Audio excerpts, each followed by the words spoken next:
dia a todos. Sim, está ótimo. Então, eu vou simplesmente ler aqui porque é mais fácil para mim do que pregar. Assim, eu consigo permanecer dentro do tempo previsto. Então, como entendemos o uso bíblico da palavra interpretação? As palavras traduzidas como interpretação, interpretar ou intérprete aparecem no Antigo Testamento 52 vezes. A maioria delas está concentrada em 2 livros, 15 em Gênesis e 32 vezes no livro de Daniel. Há também outros 5 livros que contêm apenas uma referência a cada. Portanto, a maior parte dessas ocorrências está nesses 2 livros. Primeiro, vamos considerar como a palavra interpretação é usada no livro de Gênesis.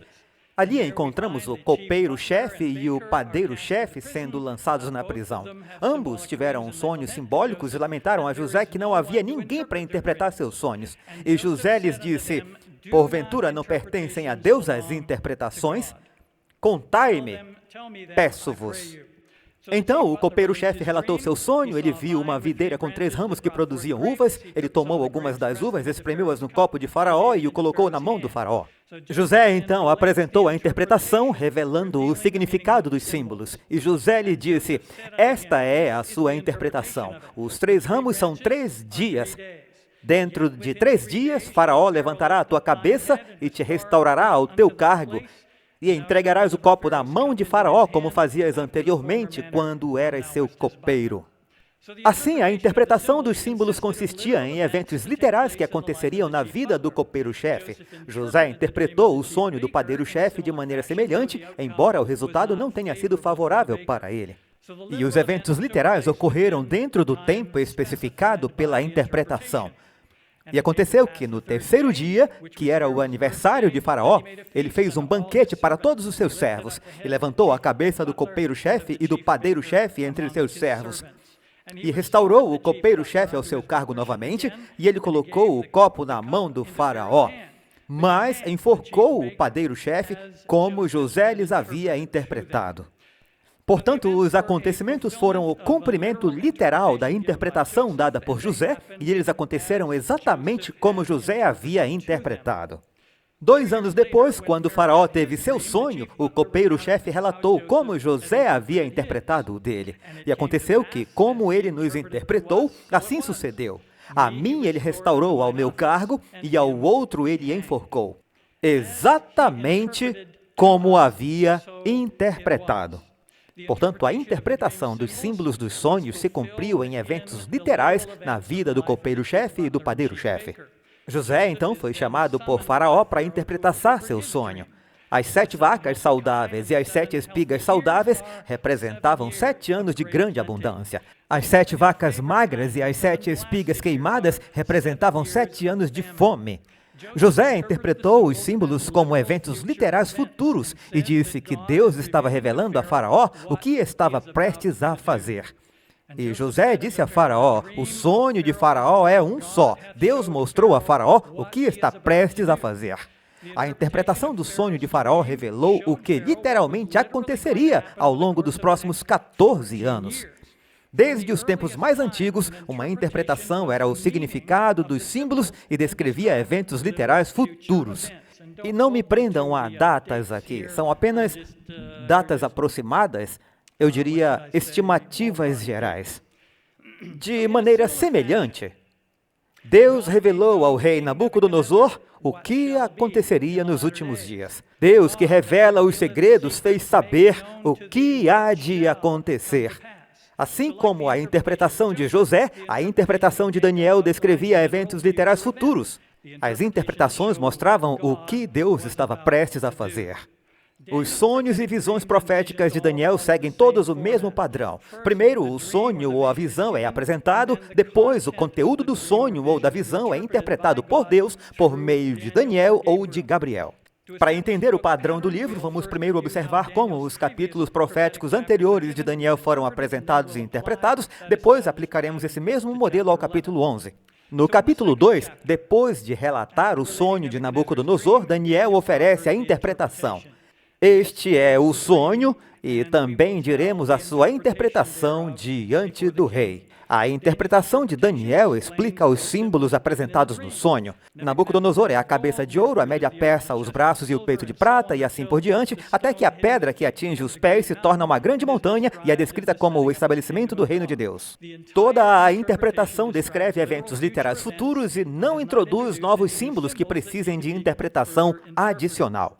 O capítulo 2 de Daniel estabelece o padrão pelo qual os demais sonhos e visões do livro são interpretados. Primeiro, um sonho simbólico, seguido por uma interpretação de Daniel.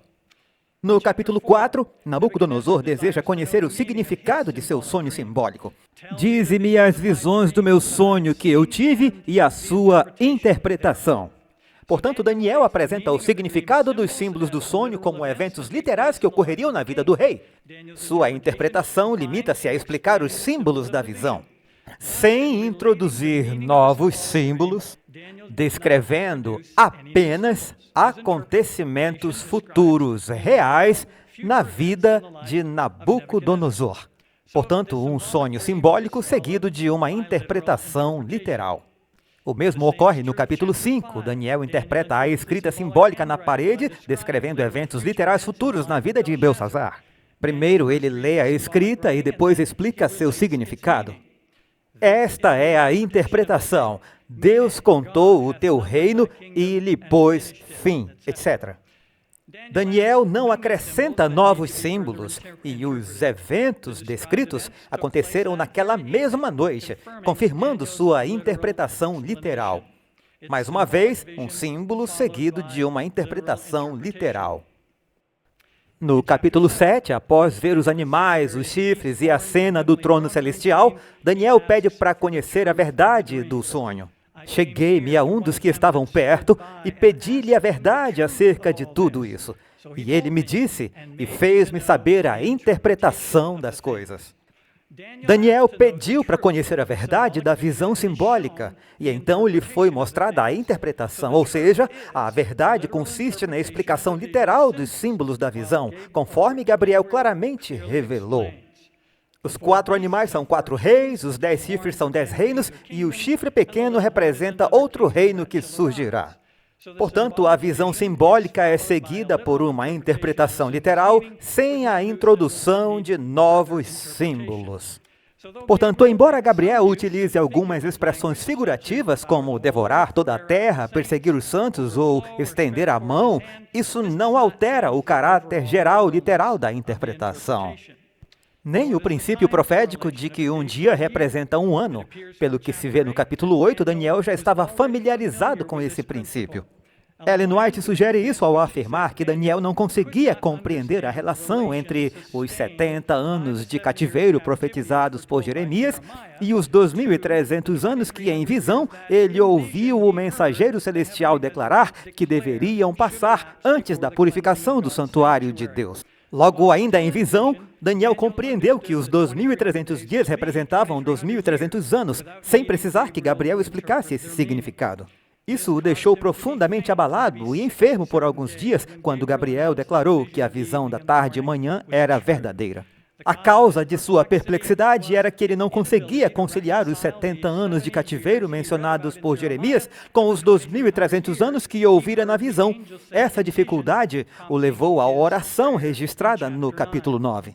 A geografia também desempenha um papel importante na interpretação dos chifres nas visões de Daniel. Os 10 chifres do capítulo 7 surgem desse reino e representam as divisões do Império Romano. O mesmo se aplica ao chifre pequeno que surgiu entre eles, indicando uma localização geográfica na Europa. Esses pontos são frequentemente apresentados em reuniões evangelísticas para identificar os 10 chifres e o chifre pequeno como poderes que surgiram na Europa.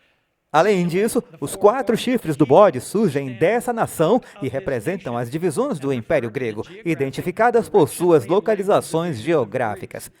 Cada chifre está associado a uma região específica. No capítulo 8, segue-se o mesmo padrão de interpretação. E aconteceu que, havendo eu, Daniel, tido a visão, procurei o significado, e eis que se apresentou diante de mim como que uma semelhança de homem. E ouvi uma voz de homem entre as margens do Ulai, a qual gritou e disse: Gabriel, dá a entender a este a visão. Então Gabriel declara que o carneiro de 2 chifres representa o reino da Média Pérsia e que o bode peludo representa o reino da Grécia. Daniel deseja compreender o significado daqueles símbolos e Gabriel explica que se tratam de reis, reinos e acontecimentos literais. Devido ao forte impacto da visão sobre Daniel, Gabriel retoma a explicação em um momento posterior. A partir daí, Daniel continua buscando entender os símbolos apresentados no capítulo 8, enquanto Gabriel cumpre sua missão divina de fazê-lo compreender plenamente a visão. Portanto, no capítulo 9, Gabriel retorna para conceder entendimento e instrução. Considera, pois, a palavra e entende a visão. E, naturalmente, a visão a ser considerada é a do capítulo 8. Depois de reafirmar seu propósito, Gabriel apresenta eventos futuros literais. O início dos 2.300 dias, a restauração de Jerusalém, a vinda do Messias, sua morte, a posterior destruição de Jerusalém e do santuário e o derramamento do juízo determinado sobre o assolador. Essa continuação da explicação do capítulo 8 não introduz novos símbolos. Trata-se da apresentação de acontecimentos históricos literais. A visão simbólica do capítulo 8 é seguida nos capítulos posteriores por uma interpretação literal. Assim, os sonhos de Nabucodonosor, a experiência de Belsazzar e as visões de Daniel seguem o mesmo padrão. Primeiro é apresentada a parte simbólica, depois vem a explicação dos símbolos, e essa explicação é literal do começo ao fim. Deus deu a Daniel e a Gabriel a interpretação, e a missão deles foi transmiti-la fielmente. Esse é o princípio interpretativo do livro de Daniel, demonstrado por sua própria estrutura. Visão simbólica seguida de interpretação literal. Assim como nos sonhos que Josué interpretou, as visões de Daniel revelam aquilo que Deus está prestes a realizar. Então, como devemos entender o capítulo 11 de Daniel, já que ele não apresenta uma visão simbólica com metais, animais ou chifres? A resposta é simples. Daniel 11 é uma explicação mais ampla do capítulo 8. Num artigo apresentado na conferência do ano passado, destaquei várias conexões significativas entre os capítulos 8 e 11. Também citei diferentes autores, tanto de dentro quanto de fora da igreja, que reconhecem essa ligação. Remeto vocês àquele material, mas aqui vou revisar alguns comentários de Ellen White. Ela descreve a oração de Daniel no capítulo 9 em seu livro Santificação, página 49 e seguintes. Na ocasião que acaba de ser mencionada, ou seja, a visita de Gabriel em Daniel 9, quando Ellen White cita Daniel capítulo 9, versos 4 a 6 e 15 a 19, ela afirma que o anjo comunicou a Daniel toda a instrução que ele era capaz de receber naquele momento. Logo, no capítulo 9, Gabriel apresenta a parte das 70 semanas da profecia, e segundo Ellen White, aquela foi toda a luz que Daniel podia suportar então. No capítulo 10, porém, Daniel compreende que o tempo determinado era mais longo, não seriam apenas 70 anos, mas 2.300. Gabriel já havia mencionado acontecimentos que Daniel ainda não entendia plenamente. Sua missão de fazê-lo compreender a visão ainda não estava completa. Daniel não entendia os eventos dos 1.810 anos restantes após as 70 semanas, nem o que significaria o fim da indignação. Tampouco compreendia o que aconteceria ao assolador do santuário. Daniel queria saber mais. Então, Ellen White continua dizendo: alguns anos depois, porém, o profeta desejou aprender mais sobre os assuntos que ainda não haviam sido plenamente explicados e novamente se dedicou a buscar de Deus luz e sabedoria. Então, ela cita Daniel 10, do 2 ao 6.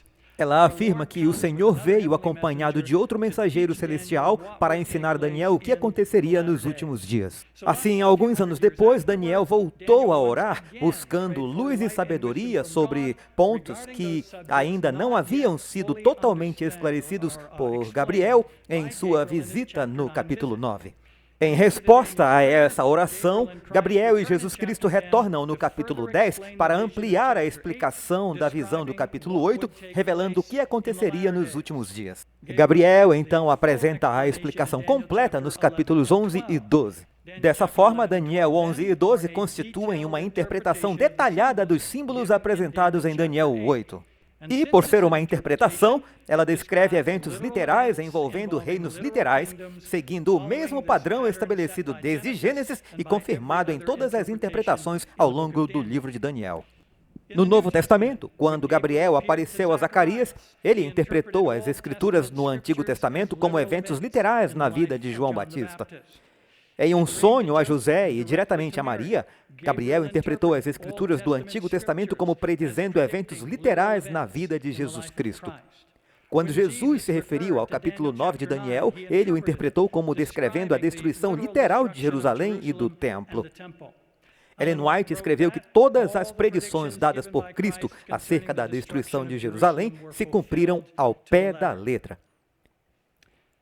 Entretanto, o método de interpretação literal que seguia a visão simbólica gradualmente deu lugar a outro método quando a perseguição da igreja primitiva cessou. A idolatria começou a infiltrar-se na igreja, e a cidade egípcia de Alexandria tornou-se um centro de influência teológica. Ela adotou uma abordagem alegórica de interpretação bíblica e, menos de um século depois, Constantinopla tornou-se a capital e foi reconhecida como a próxima sede em posição depois de Roma. A Igreja de Roma, então, temeu que perderia sua preeminência. Desenvolveu-se uma causa comum entre Roma e Alexandria contra Constantinopla. Como a Igreja de Roma desejava manter sua posição como a igreja principal e Alexandria queria reafirmar sua autoridade como segunda em comando, a Igreja de Roma gradualmente adotou o método alegórico alexandrino de interpretação bíblica. E essa hermenêutica alegórica tornou-se o fundamento da doutrina papal durante a Idade Média. Com o surgimento da Reforma, o conflito entre os princípios hermenêuticos se intensificou. Os reformadores adotaram o método de interpretação conforme está escrito, combatendo as doutrinas papais com a leitura direta das Escrituras. Martinho Lutero sustentava que o sentido literal do texto deve ser o primeiro a ser considerado. Esta advertência já dei muitas vezes em outros lugares. Repito aqui e tornarei a repetir, que o leitor cristão deve fazer de sua primeira tarefa buscar o sentido literal, como o chamam, pois somente ele é toda a substância da fé e da teologia cristã. Jeremy Taylor, um proeminente ministro da Igreja da Inglaterra na década de 1660, escreveu: em todas as interpretações das Escrituras, o sentido literal deve ser presumido e escolhido, a menos que haja causa evidente em contrário. Assim, as profecias bíblicas esclarecidas por meio da aplicação do método de interpretação literal, adotado pelos primeiros reformadores, direcionaram o foco da profecia diretamente para a sede papal em Roma. Esse método foi tão eficaz que Roma procurou neutralizar as regras da reforma, introduzindo os métodos preterista e futurista de interpretação profética. O método futurista estava ganhando espaço entre os expositores protestantes britânicos justamente quando o movimento millerita começava a surgir nos Estados Unidos. Quando Guilherme Miller passou a estudar as profecias das Escrituras, descobriu com grande alegria que os símbolos proféticos podiam ser compreendidos. Ellen White, ao relatar a experiência de Guilherme Miller, confirmou seus métodos de interpretação. Com intenso interesse, ele estudou os livros de Daniel e Apocalipse. Empregando os mesmos princípios de interpretação usados nas outras escrituras, descobriu para sua grande alegria que os símbolos proféticos podiam ser compreendidos. Ele viu que as profecias, na medida em que haviam se cumprido, cumpriram-se literalmente. Que as várias figuras, metáforas, parábolas, comparações e semelhanças eram explicadas em seu próprio contexto imediato, ou os termos em que eram expressas eram definidos em outras partes das escrituras, quando assim explicadas, deviam ser entendidos literalmente. Fiquei satisfeito, ele diz, ao perceber que a Bíblia é um sistema de verdades reveladas, apresentado de forma tão clara e simples que o viajante, mesmo sendo um homem simples, não precisa errar o caminho. Elo após elo da corrente da verdade recompensava seus esforços, enquanto ele seguia passo a passo as grandes linhas da profecia. Os anjos do céu guiavam sua mente e abriam as escrituras ao seu entendimento. Portanto, Miller compreendeu que os símbolos proféticos, uma vez interpretados, deviam ser entendidos literalmente. Moses Stuart, um expositor protestante da época de Miller, também defendia que as profecias deveriam ser entendidas em seu sentido literal, a menos que houvesse razões boas e substanciais para interpretá-las de outra forma. Ele escreveu, antes de tudo, gostaria de lembrar ao leitor uma das mais claras e convincentes regras da hermenêutica. Ou seja, que toda passagem das Escrituras ou de qualquer outro livro deve ser interpretada em seu sentido simples, primário e literal, a menos que haja boas razões para que seja entendida em sentido figurado. Miller e seus associados concordavam amplamente com essa regra de interpretação, embora discordassem da forma como Stuart a aplicava em alguns pontos. Essa regra interpretativa de que o sentido literal deve ser considerado primeiro foi o método utilizado durante a Reforma, o movimento millerita e o nascente movimento adventista após o Grande Desapontamento. Joseph Bates e Tiago White também se referiram a essa hermenêutica em seus escritos. José Bates escreveu, para mim, esse sistema de espiritualização, quando a palavra de Deus admite uma interpretação literal e, segundo a regra de que o literal vem primeiro, é como usar uma expressão marítima, como um navio tateando seu caminho na Baía de Boston à noite, em meio a uma nevasca intensa, mesmo com a lua cheia. Deixamos, portanto, com tais sistemas a boa e antiga regra de interpretação das Escrituras, que é a seguinte: toda a Escritura deve ser interpretada literalmente, a menos que haja boas razões para que seja entendida em sentido figurado ou simbólico.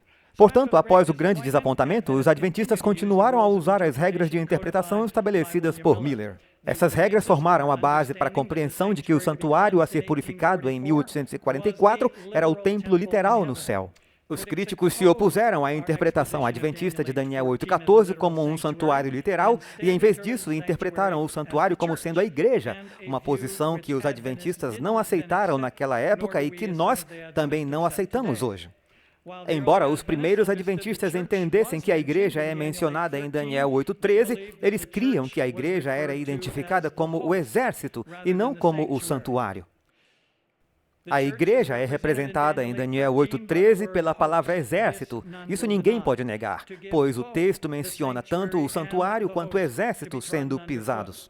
Portanto, a igreja e o santuário são duas coisas distintas. A igreja é o exército, ou seja, os adoradores. O santuário é o lugar dessa adoração, ou o local para o qual ela é dirigida. O contexto profético e as regras estabelecidas por Miller e pelos reformadores moldaram a compreensão de um santuário literal e não simbólico. As regras de interpretação literal adotadas por Miller e usadas pelos pioneiros após o Grande Desapontamento foram recomendadas por Ellen White àqueles que proclamavam a mensagem do terceiro anjo. Aqueles que estão engajados na proclamação da mensagem do terceiro anjo estão estudando as Escrituras segundo o mesmo plano adotado por Miller. No pequeno livro intitulado Visões das Profecias e Cronologia Profética, Miller apresenta regras simples, inteligentes e importantes para o estudo e a interpretação da Bíblia.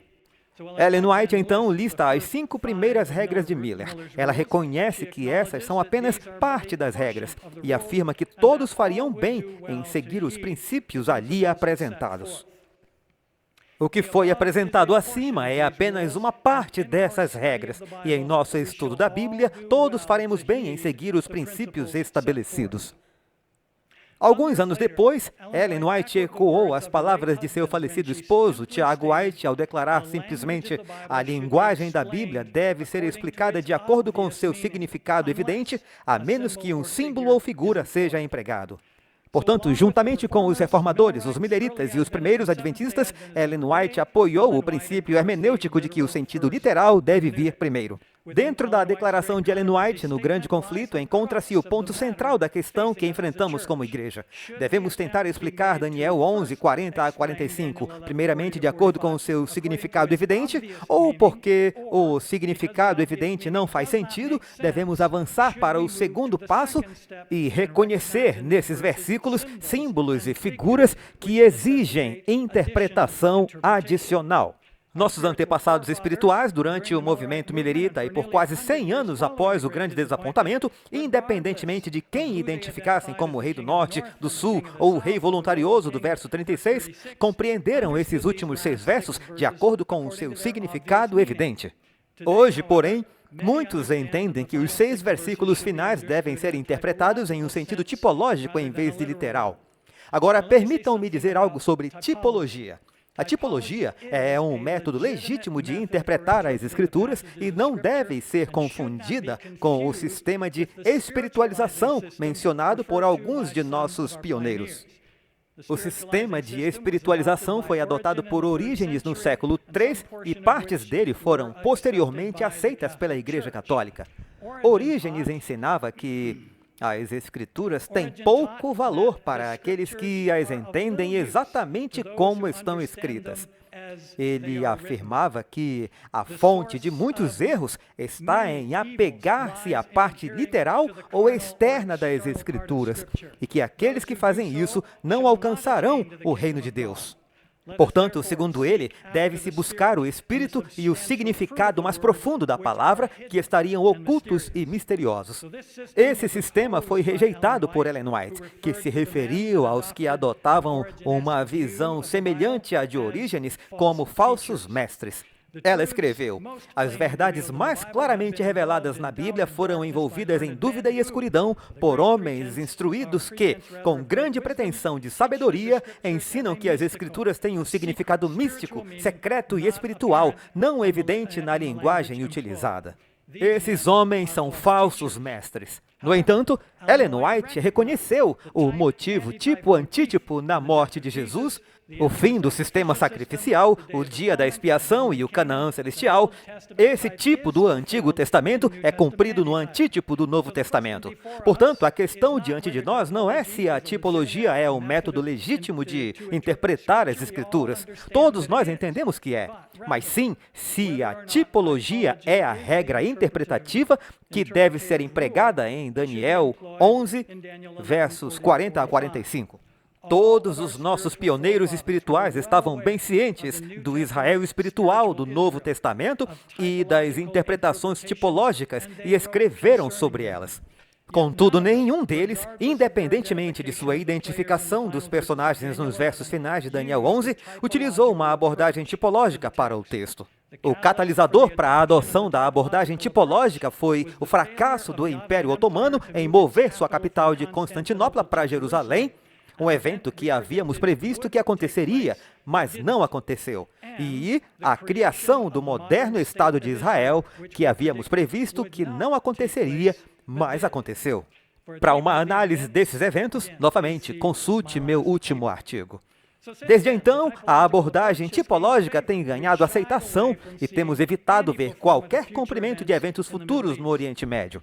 Em resumo, os seguintes pontos sugerem as razões pelas quais uma hermenêutica literal deve ser aplicada a todo o capítulo de Daniel 11.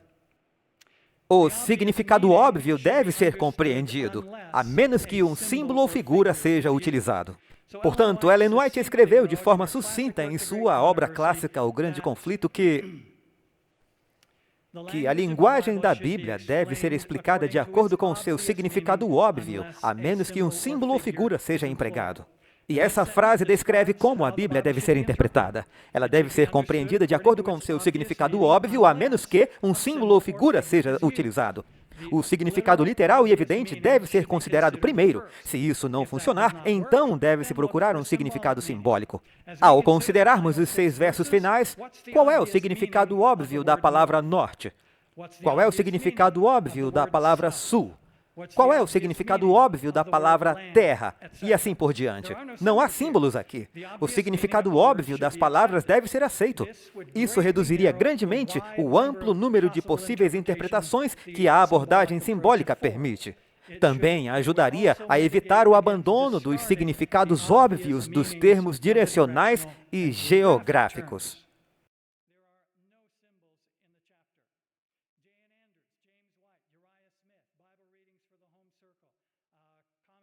Não há símbolos no capítulo.